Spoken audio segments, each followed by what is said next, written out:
A desperate Chargers team returns home and hopefully drank their electrolytes because playing the Dolphins on Sunday Night Football, it's going to be a track meet.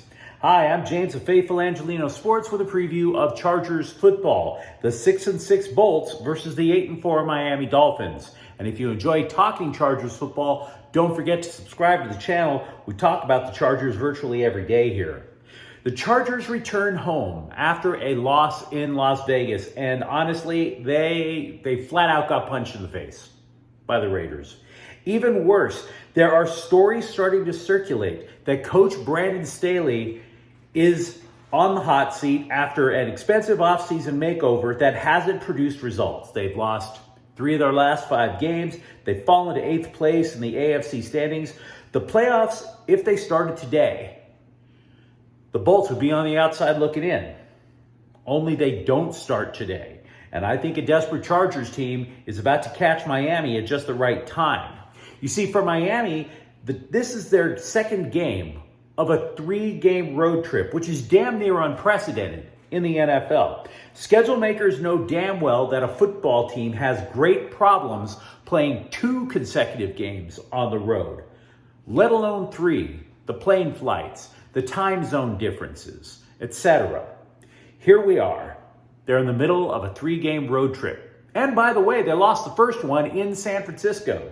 The second one gets even more difficult. Most players will tell you that. I fly at least twice a week. I'm the furthest thing from a professional athlete, but I'm here to tell you, you can definitely feel in your body and your mind how much of a screw job that can be when you live out of a suitcase.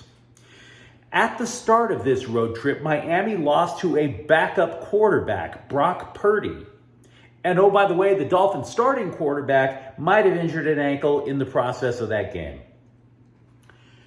Tua Tagovailoa and Justin Herbert will be linked for their entire careers. Miami had the choice of the 2 quarterbacks in the 2020 draft to pick 5. We all know how that turned out. The scribes, therefore, are drooling over this one. They're saying it's a matchup between 2 great quarterbacks who will move the ball through the air. Move the ball through the air. I trust Herbert more. That plus the road trip is why I am definitely leaning towards the Chargers. Herbert, yes, he did have his problems last week. He was sacked 5 times by Vegas. Why did that happen?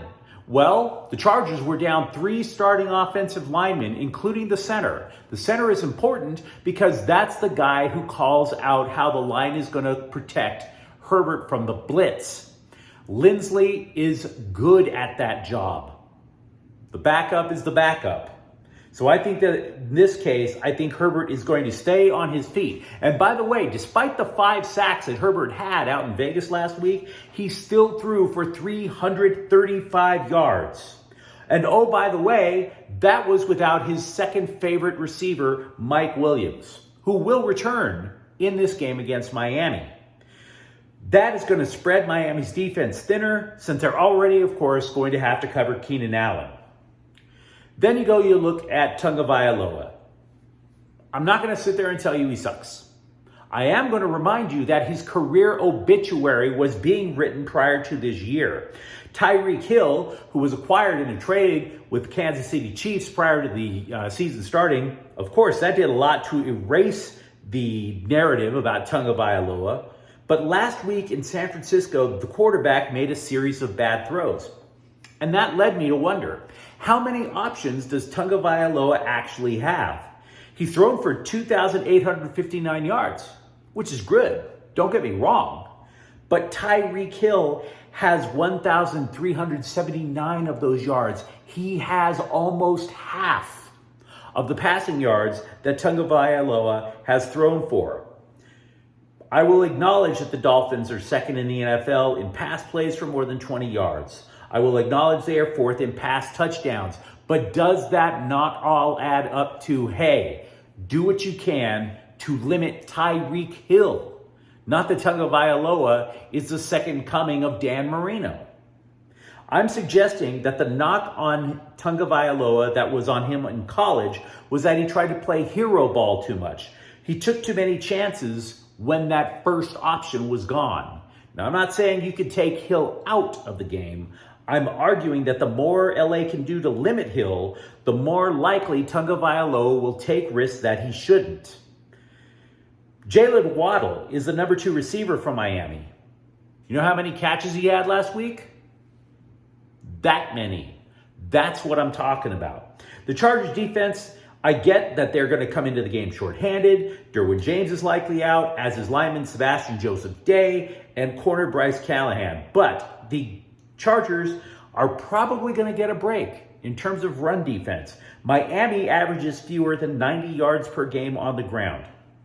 So what does that mean for the Chargers? I think the playbook gets simplified on defense. I think because you don't have James out there to move around, you lose options, but you also lessen the odds for defensive breakdowns.